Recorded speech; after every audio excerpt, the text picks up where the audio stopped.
Reading in bed.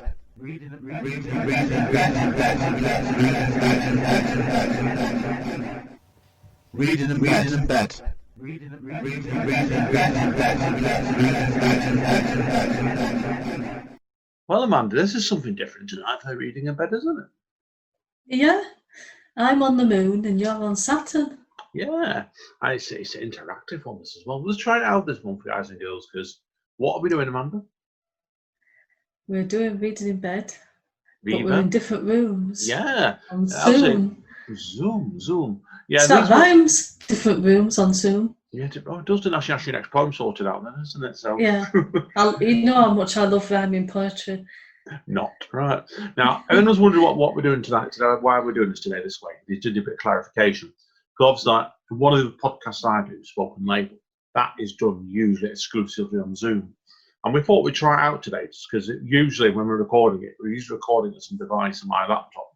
It's sat in the same room. But we're trying a different way tonight, Amanda, aren't we? So just to see how it goes. And of course, this is Reading in Bed. What episode number is it, Amanda? I've lost count. I know. It's high. 32. Episode 32. In fact, you think when we started this, you had blonde hair. I had hair. Yeah, now you're bald. And I've got black hair. Exactly so. I am. I could say that. Nobody would know. No, I wouldn't know. The trouble is, Amanda, anyone knows you, Amanda. When next time we see people, they know you've changed your hair colour a few times over the years. So it'd be a case of what colour is Amanda going to turn on? And right, is my hair going to grow back? Probably not. You'll have a mullet by the time we get out of lockdown properly. Probably been the case there, I suspect, at the moment. So, right, anyway, of course, Reading in Bed. I am Andy N. I'm Amanda Steele. Right, and as always with Reading in Bed, we've got news. Amanda. Yeah, people might recognise one of my books that's just come out called First Charge. So it originally came out with the publisher last year. And before that, it was self-published. And for reasons I won't go into, I've cut ties with the publisher and republished it, self-published it on Amazon and various other platforms as well. And the second book is coming out about in a week or two. Yeah, it's very strategic planning on that, Amanda, isn't it, basically? So. Yeah, well, I figured it's been so long since the first one came out, just get that one back out again and then launch the second book. And the third one will probably be in about 3 months then.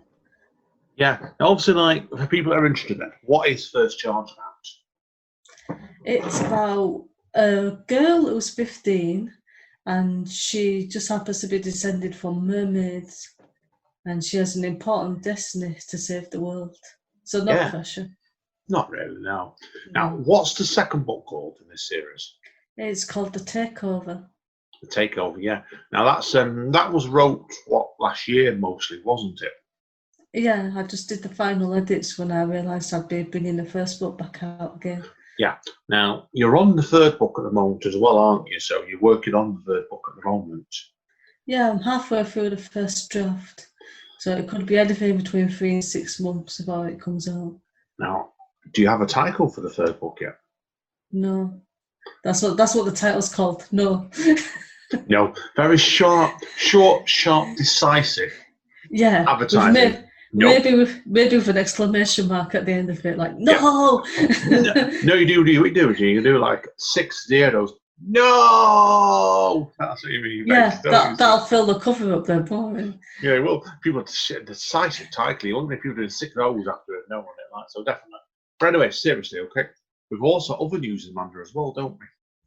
Yeah, we've got a book together. Well, a chat book. Our second poetry chat book, yeah.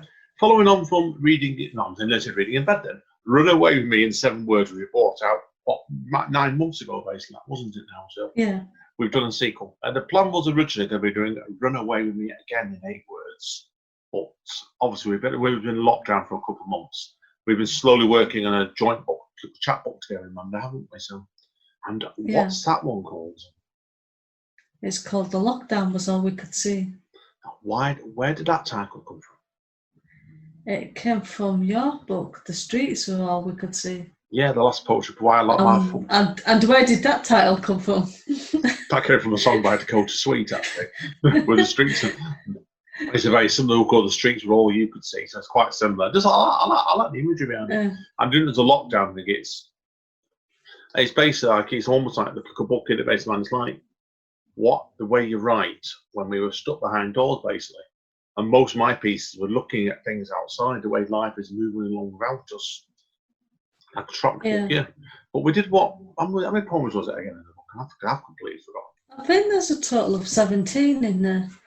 So that must be 7 each then, and then 3 joint poems. Yeah, it sounds about right. That's what I said. So it must be about 7 because I've got 3 in the series, and at least 3 of us probably fall 17. Yeah, so that's why. So that's out now in Amazon. So watch your space, and there'll be more things to get now shortly. So next month, right on to reading in bed.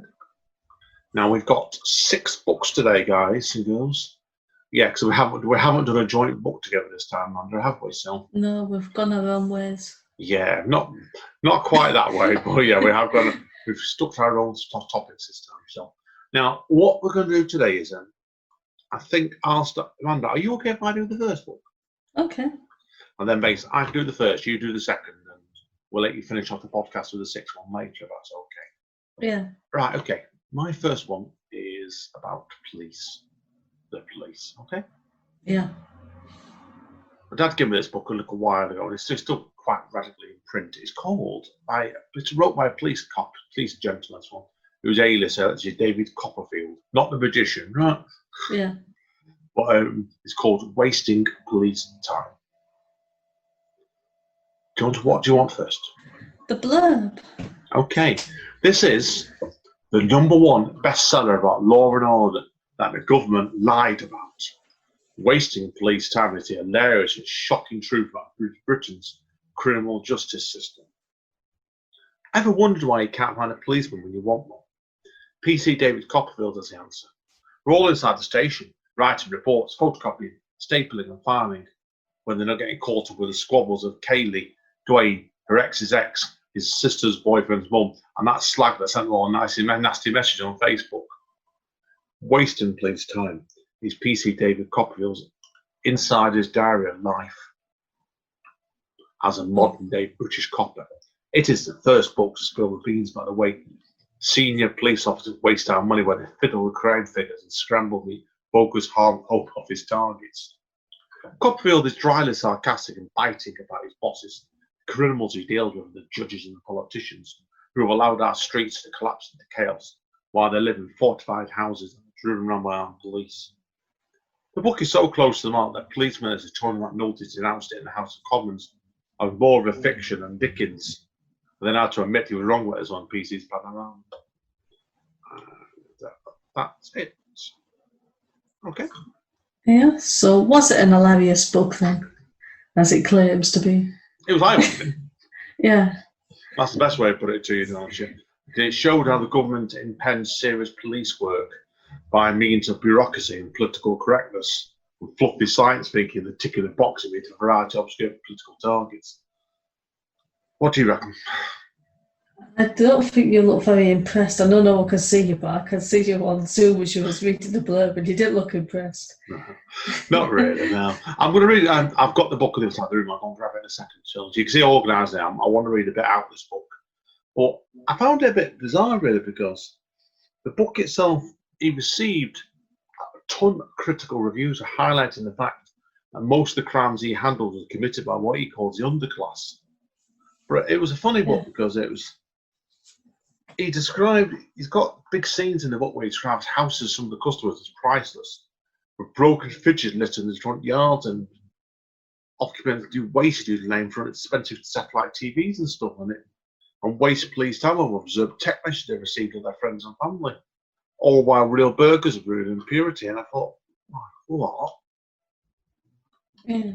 I think it was the best bit would be, I think this is very true, there was a review on Amazon where another ex-police officer said, as an ex-police officer myself, I can confirm this book lays bare a number of ugly truths that the general public will find hard to swallow. It wasn't the very book that she was saying wasn't very kind towards the government. Okay, is that the best way of putting it? Yeah. Well, the book itself is actually 15 years old. So when it came out, Labour were in power. Right. So that means it just makes you wonder what you feel about it if the police are doing it nowadays. I think it'd be even worse challenges nowadays. But the best way to do this would be, do you want me to go and get the book, everybody, and you can hear a little extract from it? Yeah. But that way they explain what my weaknesses are. Okay.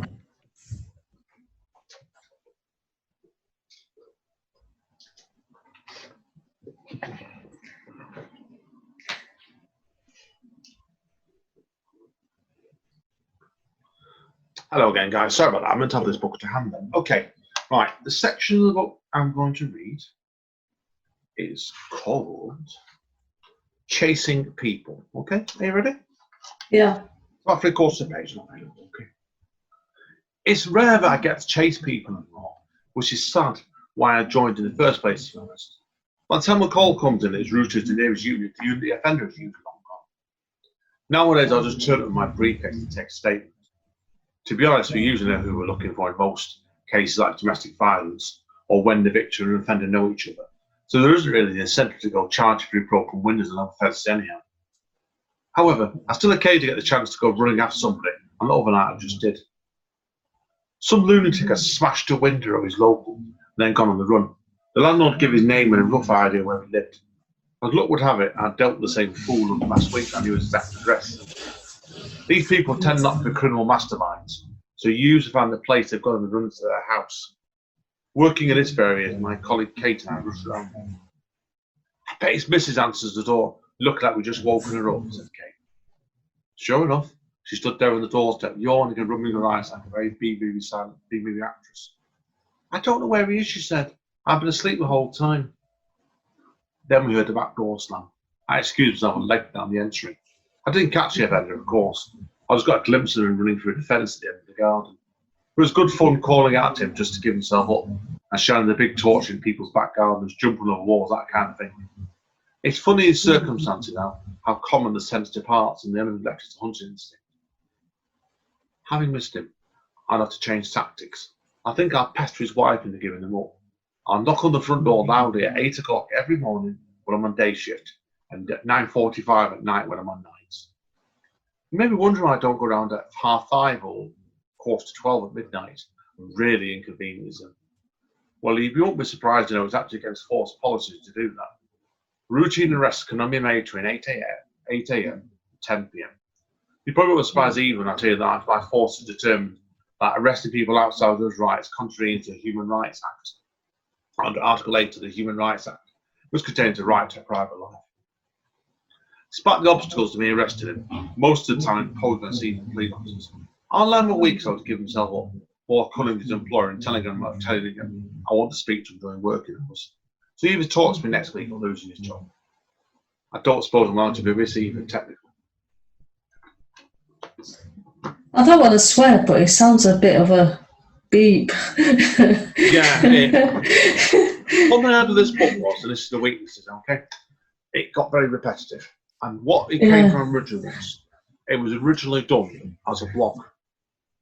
And then a publisher basically obviously thought there's a book in it. And it sold millions of copies. I don't know how. Yeah. Because it made him feel not particularly engaging, nice man, this book at all. Yeah. It's like, and then basically there was a section here like, how many times can you read something similar along the lines of writing over words? Spent a morning filling in papers, an hour in the streets, then went home and had a bottle of wine with the wife. Yeah. He just comes across as a moaner. And it's not engaging. That's the big problem. Well, when he was reading it, he got into it because he was like chasing after people. It just sounds like he's watched too much television and thought, that looks like fun, I'll do that as a job. And he's like, oh, it's not like it is on the telly, is it? I'm a bit disappointed now. Yeah, that's the problem I had with it. It just didn't. There was giving really. There's 280 page book. It's somewhere around about probably 130, 140 sections in it, articles. Each one's about a page and a half of blog post. And I think when you've read about, I got to page 150, but I had enough. I was starting to lose interest because it was starting to get the same way. It was getting repetitive and it just didn't work for me at all. I started finding it a slog to get through the book, and some of the politics in the book were way too right-wing for my tastes. Even though some of them was jokes or sarcasm, which didn't feel that way towards the working-class people in places. Yeah. I think if the book had been allowed to develop more, I probably would have enjoyed it more. Say you picked out the funniest 20 stories, expanded it into 270 pages, and the rest dumped it. Yeah. I would have enjoyed it more, but I did find this book a missed opportunity. So was there anything good about it? That's the weaknesses I've just been talking about there. Not really, no. Not really. It was the best way to do it, like I said, it was just read an extract out, and you've got the feel for the voice in the book, and it perhaps wasn't me. Okay, the best way to put it. Okay. So is there anything else you want to say before you give it a rating, which I'm sure will be very high? No. What rating do you reckon I've given this book, Amanda? I don't think it's going to be a recommendation. It's 9. Liar. 6. Well, that sounds quite generous. I was a bit nice, to be honest, because it was well edited, and it wasn't for me. So, anyway, guys and girls, that's all we've got to say about the first book today, isn't it? Yeah. Right, everybody, hang around. We're going to be here a while. Say bye, Amanda. Bye. Reading in bed.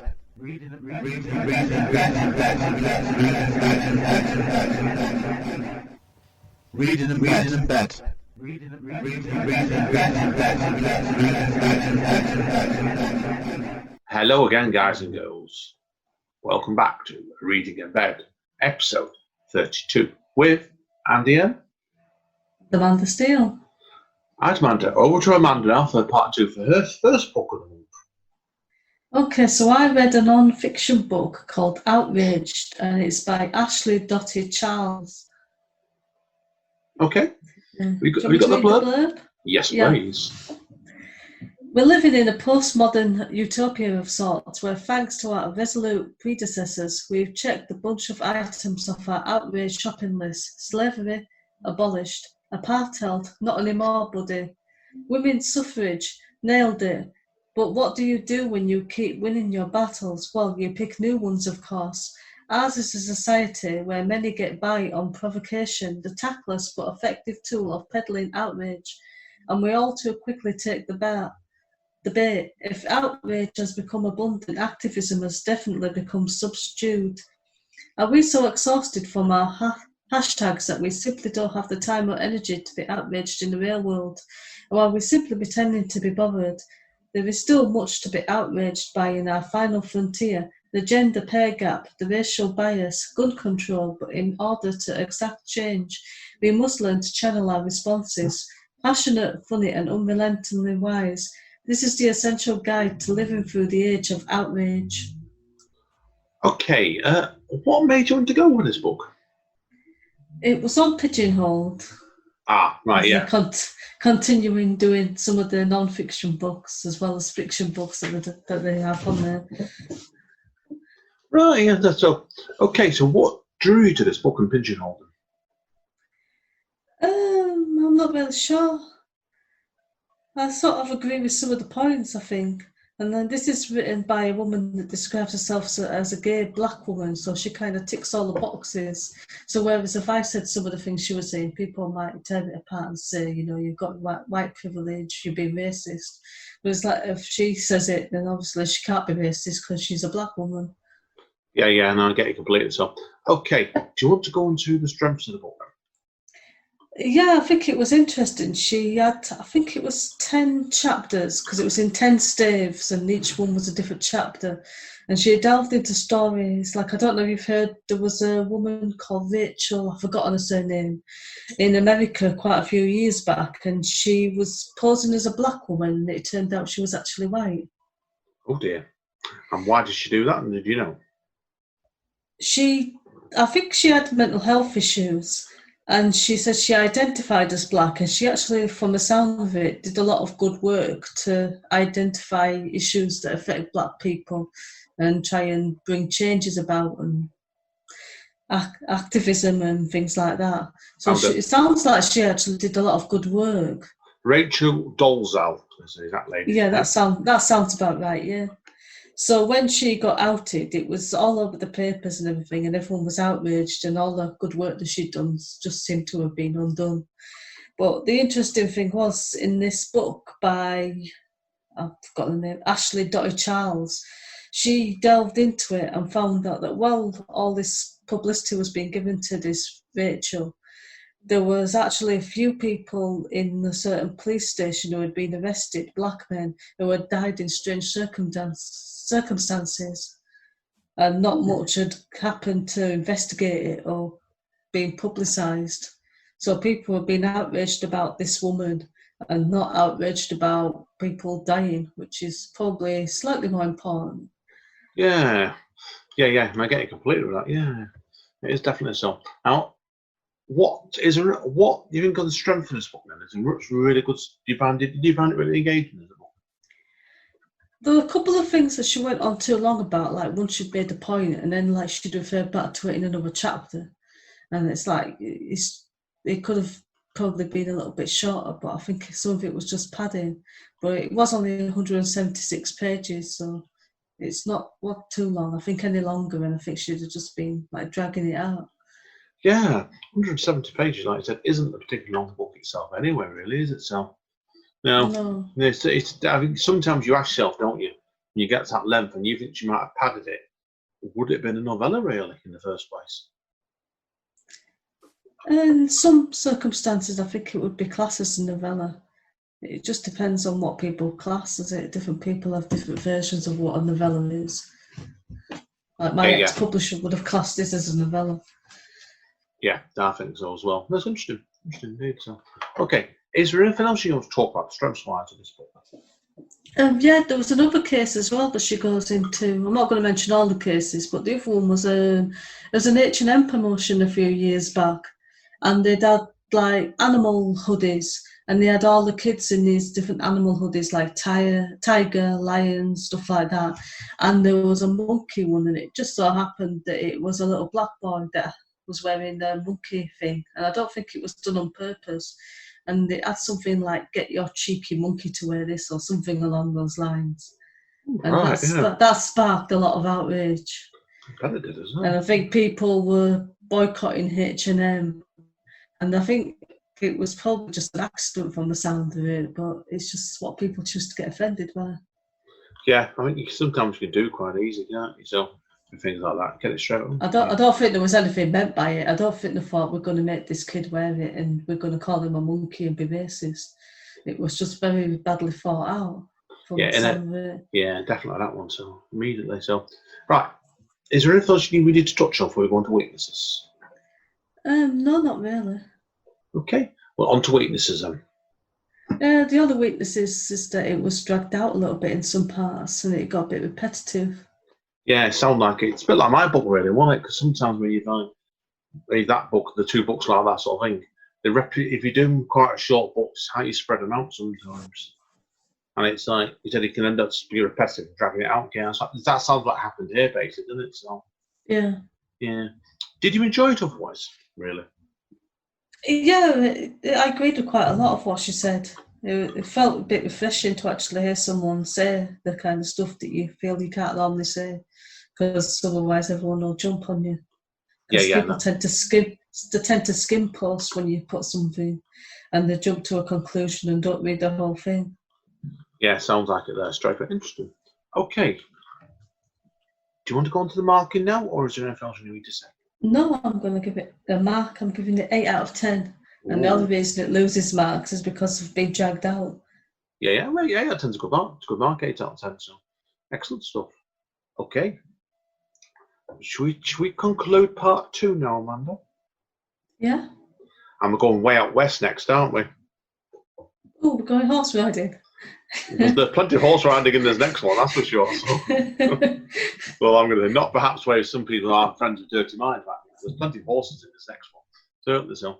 Right, okay. Should we take a quick break, Amanda? Yeah. Okay, wave at the camera, Amanda. I'm waving. Bye. See you all in 2 minutes, guys. Stay safe. Reading and bet. Reading and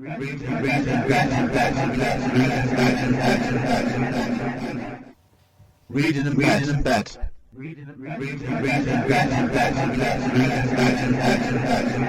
back to Reading in Bed with me, Amanda Steele, and Andy Ents. I was daydreaming there for a second. I was daydreaming. forgot I who was he way in was. another world then for a second. Yeah. He's lost himself and needs to go on a journey and find himself again. Yep. Go, yeehaw. Is that fair enough? Yeehaw! Right. Okay. Seriously. Okay. It's my second book now. This is bizarrely enough, all three of the books I'm doing this month are all non-fiction books. Have you ever known me to do that before, Amanda?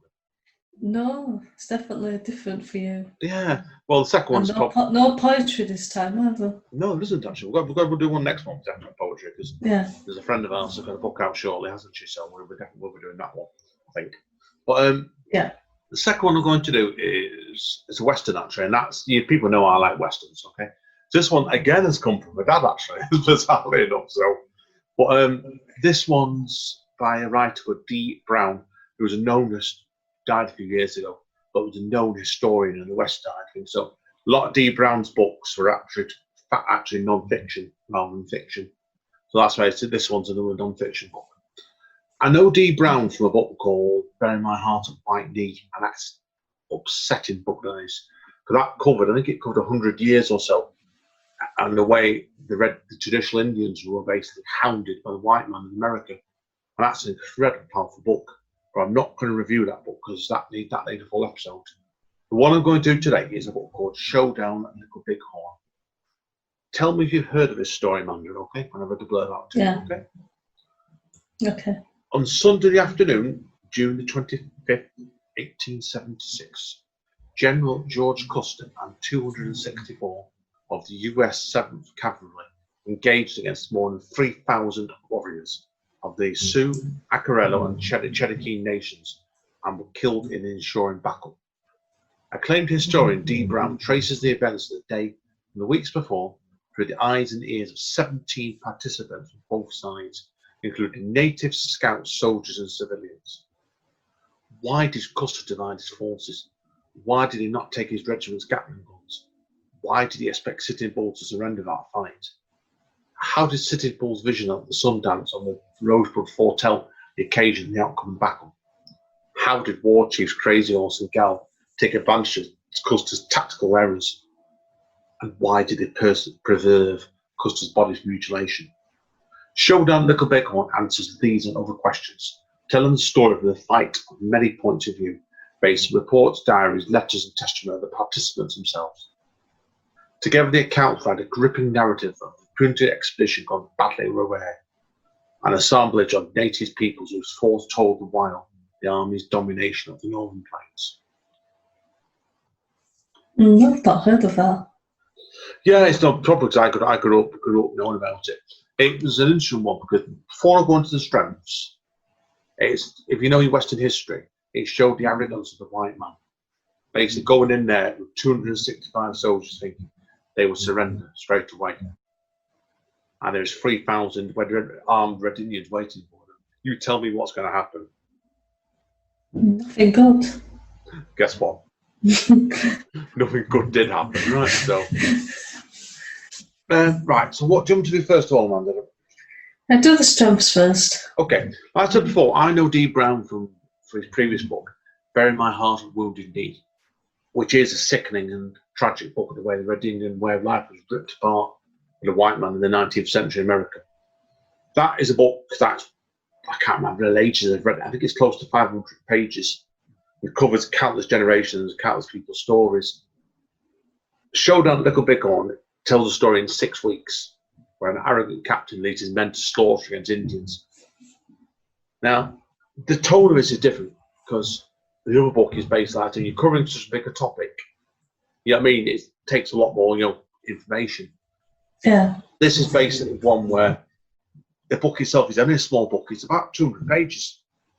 So you mean now we've gone for another very short book. This third of the shot, haven't we? So yeah. But it's told in 20 chapters. As I said before, it's told the viewpoint of 17 different men, and this will make you laugh. Foolish Bear and the Horse. Okay. But the bear thing is the bear's in the background, really. But But the horse is a real horse one, the best chapters in it. Because basically the only survivor from the massacre was Custer's horse. Yeah. A horse, I think, was lame and they brought it out there. But they wouldn't put it to sleep. They let it have a peaceful rest of its life out of respect for them. So. But tell me what you think of this, Amanda, for a book. What they do is, the book itself is the chapter through somebody else's eyes. And at the end of the chapter, the author mentions in it who the viewpoint's going to be in the next chapter. Yeah. It says like there's 200 pages, 20 chapters, quite short, concise chapters. When it gets into the massacre, the full war, you see it moves around from one soldier or Indian to another. So it gives you a good scope of the actual battle itself. Do you think that works? Yeah. Yeah, it worked really well. Because it kept the pace moving along. Because it's talking right around about 200 pages, it doesn't mess around. And the epilogue featuring the horse is really moving and unexpected as well. So, it was interesting technique because it moved along pretty quick. So, what else then? What else do you want me to say about this? Was there anything that you did like about it? Bizarrely enough, this is going to be, I think, going to be a recurring theme today. The length. It was the last book I read. I felt the first book could have been cut. They might have got away with making it a bit longer. I think it was the briskness of the book perhaps does work. I think it counts against it in places. We left, some of the cases, what to see some characters again. Yeah. Imagine, man, like you've had 15 pages of a character. You thought, I like that character. What happened to him next? And guess what? You don't see him. You hear mentioned 4 chapters later he's been scalped. Ouch. So, is what it is. Like I said, but it's pretty bizarre in place, that was. But it's a minor book compared to the great Bury My Heart, that's for sure. I did enjoy it. So is there anything else you want to say before you give it a mark? No, that's it today on that one. So I think it's going to be a recommendation. Yeah, it's a recommendation. I said to you, it's not as good as a book, but it's well worth your time because of the length of it. I read it in a couple of days really, and it was good fun. Good fun. It wasn't very cheerful, but because you think really, Amanda, this is something to bear in mind for this one, is the book itself, when the massacre happened, it symbolised then, because obviously the army lost hundreds of men. They then renewed the fight against the Indians 4 times as much, and they pushed them after that. Until unfortunately the Indians now are basically 200 years later and don't have a lifestyle anymore. Crammed them into little reservations, and it's a pretty horrible place in all accounts. But anyway, what mark do you reckon I've given it? I think it's going to be an 8.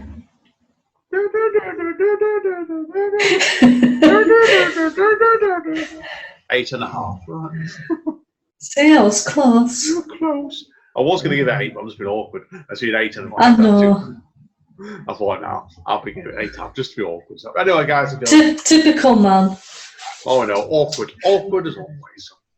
Right, well, that's my second book read, and we're taking a quick break. Yeah, when we come back, there's going to be a serial killer on the loose. What does this one do? Does it kill Frosties, cornflakes? It kills us. It kills us horrible bran flakes. I can't stand those. Understandable. Anyway, guys and girls. So the next book, bear in mind, is going to be called The Bran Flakes Killer, isn't it, Amanda? No, but that's a good idea for something in the future. Right. See you in 1 minute, guys. Stay safe. Bye. Bye. Reading in bed.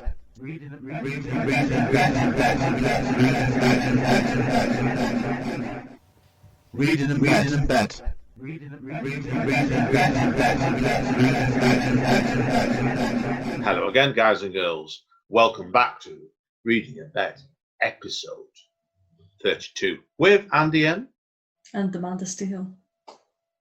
Over to Amanda now for her second book this month. Okay, so I read The Resident by David Jackson, and the blurb is, Thomas Brogan is a serial killer and he has nowhere left to hide, at least until he finds an abandoned house at the end of a terrace on a quiet street.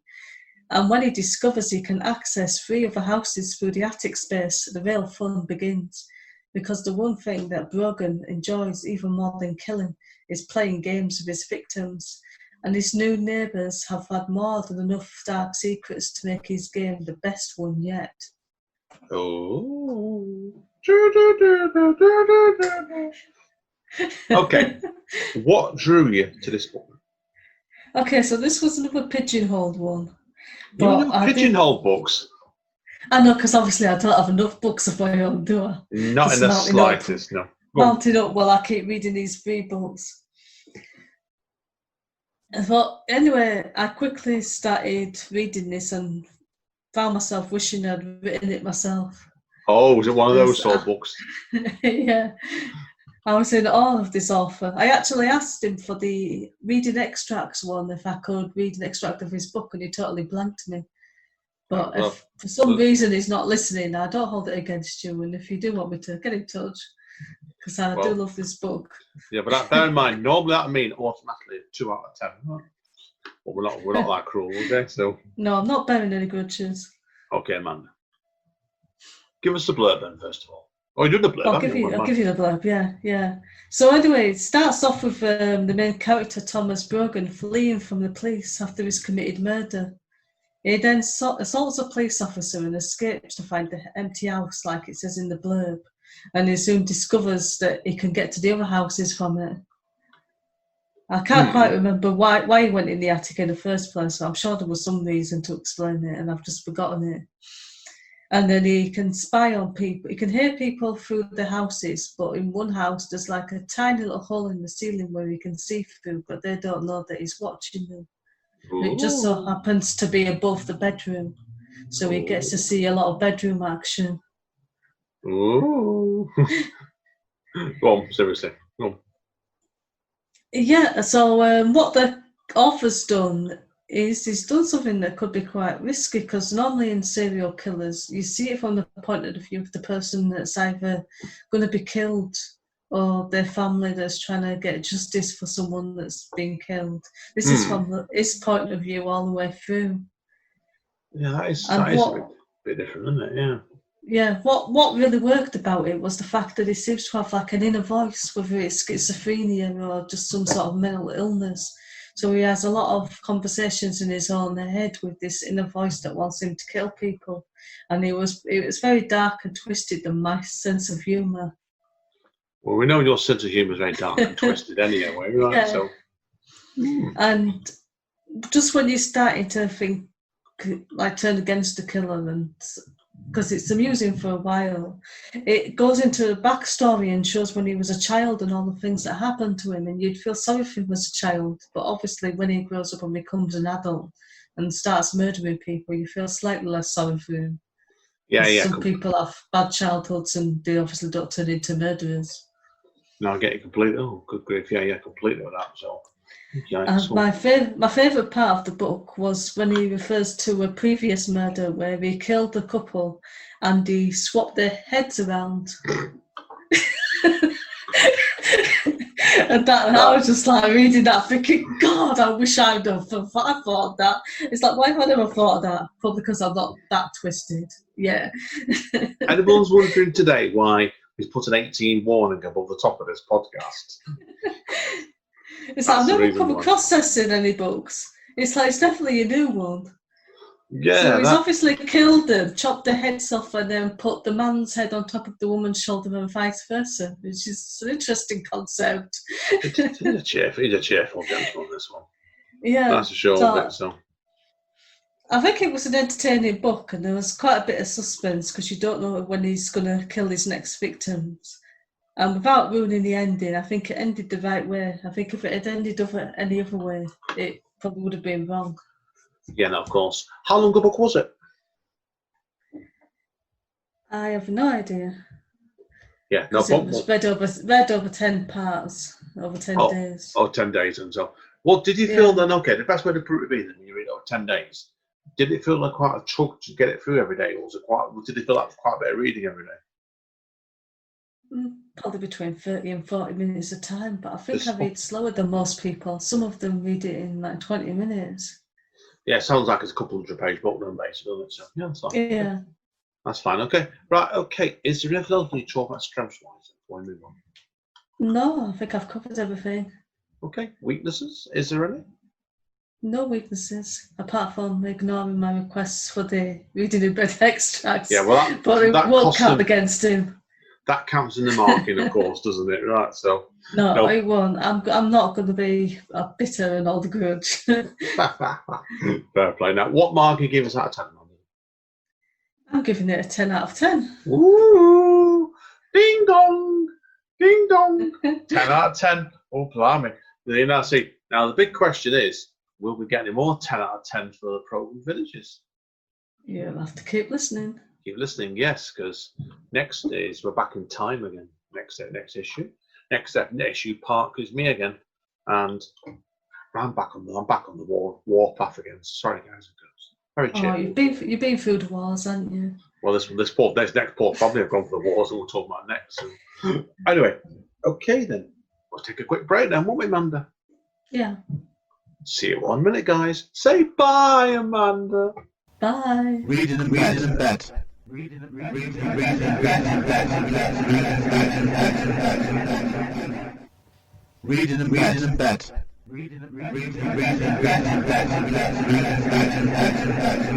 Welcome back to Reading in Bed with me, Amanda Steele.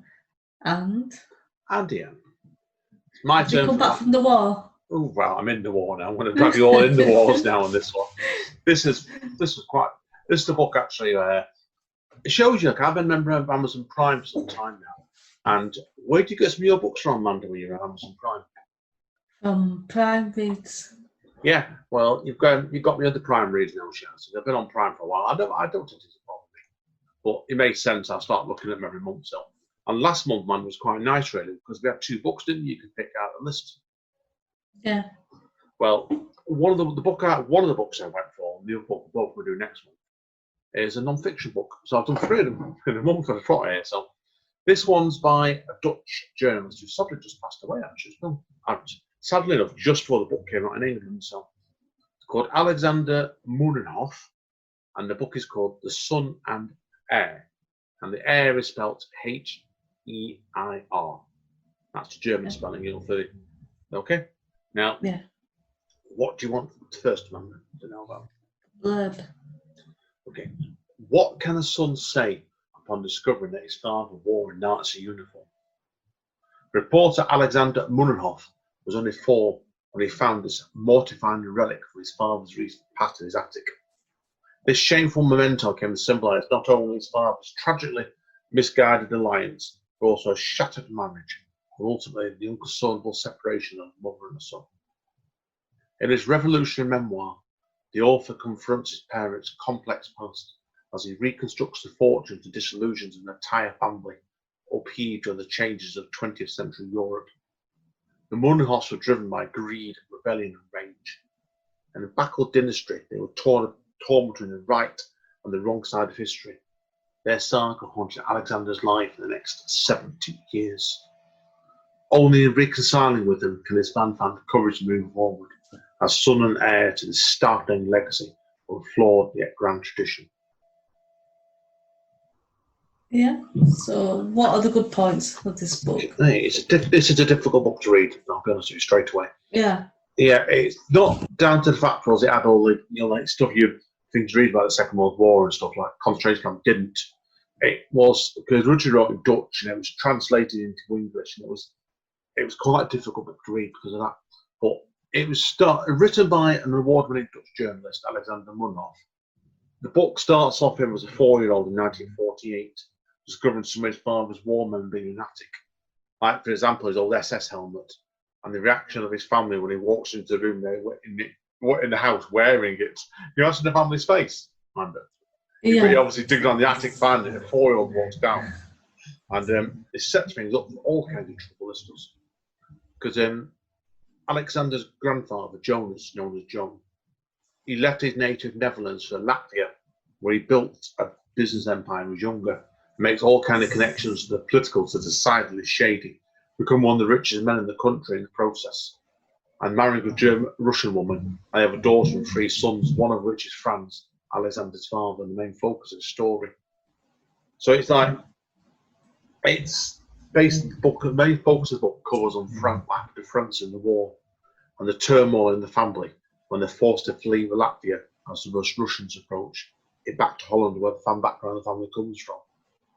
And it's not easy to read because it's a tale that takes in adultery, kidnap, crime, corruption, the war, the declining remains of the German, Russian and Baltic astrologies, hypocrisy, suicide, smuggling and the traumas of former frontline soldiers, alcoholism, drug addiction, exploitation and family feuds.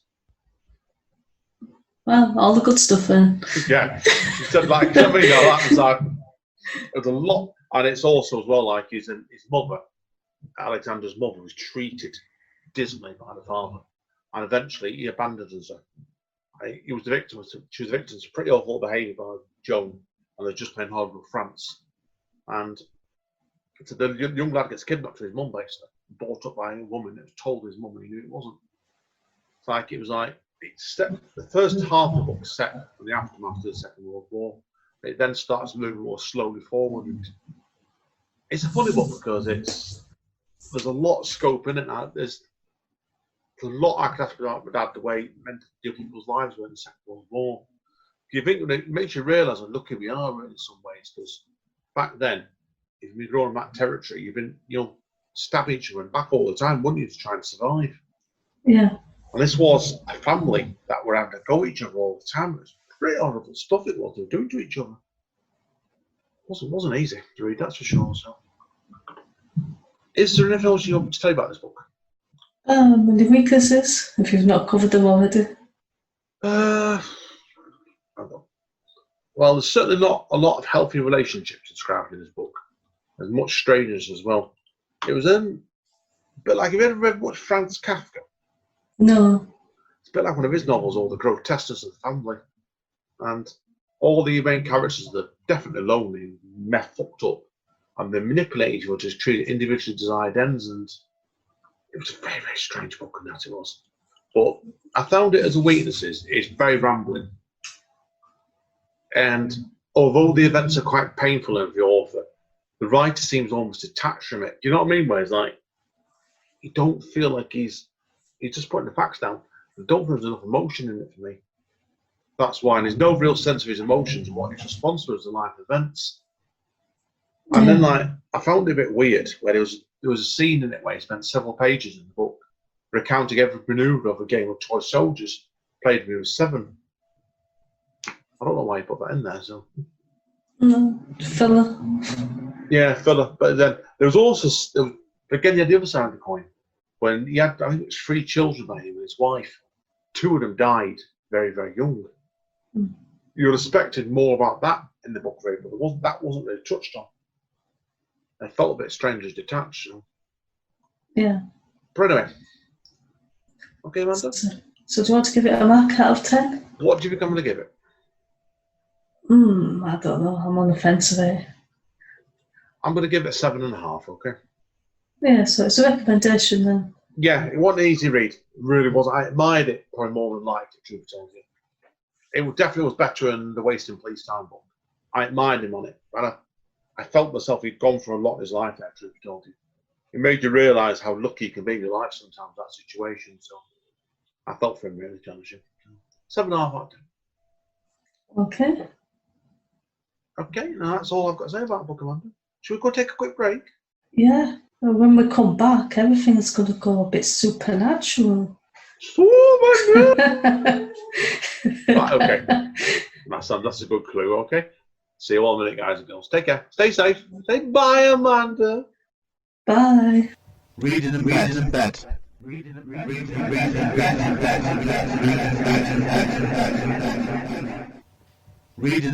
bed.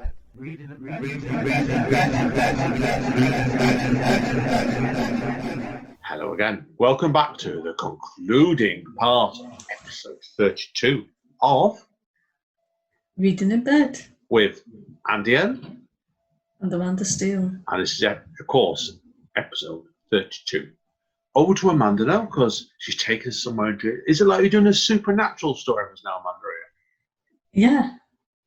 What very dark and twisted about monsters jumping out of wardrobes and attacking people? Not quite. Okay. So this is called Supernatural, based on the TV series, and it's book 13, even though I've not read the other 12. And it's called Cold Fire, and it's written by John Passarella. I hope I've pronounced that right. Okay. Now, obviously, for people that don't know what supernatural is, Amanda, do you want to elaborate to people? No, you should be living under a rock. I'm not going to tell you anything. Okay. Then what drew you? Oh shit! I'm knocking my laptop over then. What drew you, Amanda, then to actually want to read this book? I've had my eye on these for a few months because I didn't know they existed until a couple of months ago. And then I got a free trial of Kindle Unlimited, and some of these are available on there, so I just picked one at random. Oh, fair enough. How many of them is there? Well, this is book 13, and it's set in between a couple of episodes in season 10, so there's probably a couple of more after this one as well. Cool. Okay, well, give us a blurb. Okay, a brand new supernatural novel that reveals a previously unseen adventure for the Winchester brothers from the hit CW series. While replacing sections of his rotten wooden fence, Dave Holcomb, a new homeowner in Braden Heights, Indiana, hears a baby's cry from behind his utility shed and investigates. Hours later, his wife returns home to find his eyeless corpse, but Dave is only the first of many male victims, butchered by a supernatural murderer with a distinct MO. And now the Winchester brothers discover that pregnant women in Braden Heights have begun to go missing.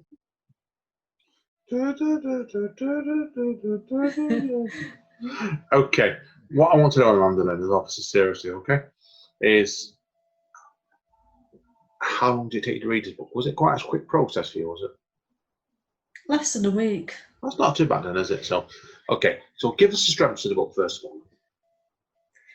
Okay, so like I said, it's set in between episodes and it's based on the characters that have already been formed. So the writer just had to sort of get the characters right, and he managed to do that, I think.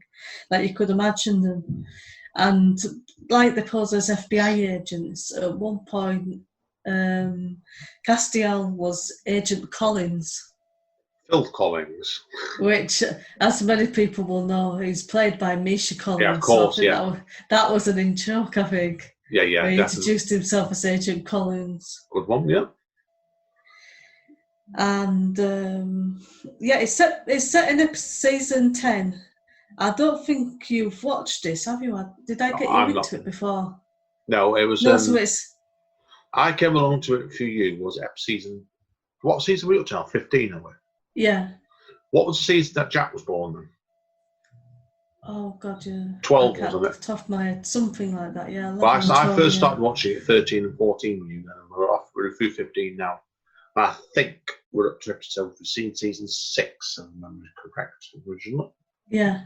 So, no, I'm some distance away from this yet, so, yeah, but anyway. Okay, so for everybody that has watched it anyway, and you just pretend that I've not given you a spoiler, it's set during season 10 where Dean has the mark of Cain, and he's trying to find a solution to get rid of it before it changes him into a demonic thing. And obviously they don't make any progress because it's set in between the episodes, and it'd change the whole story if they made any kind of progress that hasn't been shown in the main episodes. So they go on a break and they go investigate these males being murdered and these pregnant women going missing. Yeah, just nice cheerful topic then, basically, wasn't it? Yeah. Okay, what's the strengths of the book then? Yeah, the author, like I said, the author got the voice of the characters right, and you could imagine them doing like out the way they were acting at that time as well when it was set, because obviously they've changed from season to season. Yeah, of course. But the question is, we're looking at it as a book podcast, not a TV show. Yeah. Was it the pacing good as a book? Yeah, there is a weakness, but I'm going to get onto that in a minute. Okay, so how did you feel then? Obviously, you think they got the characters right then. What were the new characters like that came into the book? Not the established ones. Yeah, you could imagine them. And I figured it out maybe about halfway through what was going on, which is about right, I think. Yeah, it's not a bad. When you start seeing the pattern of like, all right, so they looked like they're unconnected, but this is how they're connected and why they're all being killed. Yeah, I think you tend to find when you're watching TV shows sometimes it goes into the kind of formula whether it means to or not. So so it felt like it went through a supernatural formula to you, didn't it? Really? Yeah. Yeah, it's fine. So okay, you did say there was a weakness as well, didn't you? Yeah, there was a big section of the book to start with where the Winchesters are fighting a monster called the Chimera, and it seems to have absolutely nothing to do with the rest of the book. It felt a bit like it was just there for padding to make the book longer. Like they've commissioned the author to write a book and said you need to write 320 pages, and he's thought, oh, it's only 280 or whatever. I know what I'll do. I'll just put this random big fight in there with this monster that has nothing to do with the rest of the book before they go on to this new case. Did it distract you a lot from the book, that to a degree, did it? Well, I kept waiting for it to be somehow connected or pop up later or some sort of reference to why that was shown, but it just never did. I see, it's frustrating that. It's definitely when I do some of that to you, definitely. So, yeah, I get it completely. Definitely. So, is there anything else you want to talk about this book before we get to the markings? No, I've covered everything. Okay. And what's the markings then? I'm giving it 9 out of 10. Well, that's a surprise, isn't it? Yeah. Why do you knock a mark off them? Was that because that padding bit, was it? Yeah, it just had nothing to do with the book. So if that bit hadn't been in the book, it would have been 10. Yeah. Do you think you'll read some more of these series? I've got another one on my list before my Kindle Unlimited membership runs out. I don't think I would pay to read them, but they're okay if I'm not paying for it. Now, of course, at the moment, obviously, we're locked down as a society. Supernatural is, the rumour has it, is due back in October. Would you go and read these books when the TV series eventually wraps up? To feed the Possibly, hunger? yeah. Yeah, every so often when I'm missing it, I might have to buy one of these books that I've not read already. Fair enough. And so, well, I said, guys, I'm just giving it 9 out of 10. So, okay. Now, we're going to start slowly winding down now. So, everybody, now, what hints are we going to give the next one, Amanda? We've got some poetry. We have, yes, and the book itself next month is going to be by our friend Ros Weaver. We've just received that book in my email yesterday, didn't we? So we'll be on that quite shortly. So now, and I'll be talking about a very long audio book. Yeah, certainly you had a long stand waiting for that book, didn't you? Yeah. That's a clue. Now, okay, we're also going to read a thriller as well, aren't we? Yeah, we are. I've forgotten what it's called. I'm not looking at it. It's by Brina Labriska, is it? Her Final Words. Yeah, hopefully it's better than some of the thrillers we've read together. I hope so. But I know I've got a couple of independent books I want to start looking at, so I'm going to start going for them. I want to try and do another independent book next month as well. So, again, guys and girls, wait and see. Yeah, I want to give a preview of Reading in Bed extracts as well, what we're going to be doing, I'm going to be doing. What have you got in mind for that, Amanda? Then? So I've been sent a book by the publicist of Aldo Cernuto, I think that's how it's pronounced. If it's not, I'm very sorry. And it's called The Curse of Knowing, so I'm going to be reading an extract of that during this week, and that should be up about a week after this podcast goes online. Cool. And we'll watch your space then. And do you have any more Reading about extracts in mind, Amanda? Or are you open for offers? I'm open for offers. Obviously, it's based on my personal taste, and I'm just one person. So just because if someone sends something and it gets rejected, it doesn't mean it's not good. I need to be able to see myself reading it. Yeah, of course. So, okay, guys and girls. Well, that's it, isn't it, Amanda? Anyway.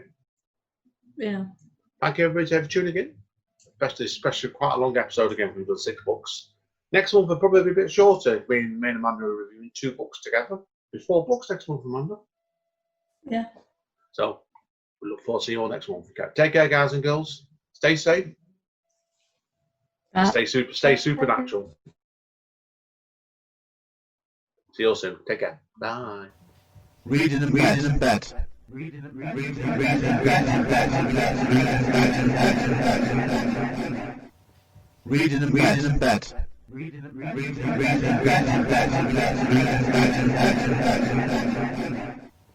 Read and bet.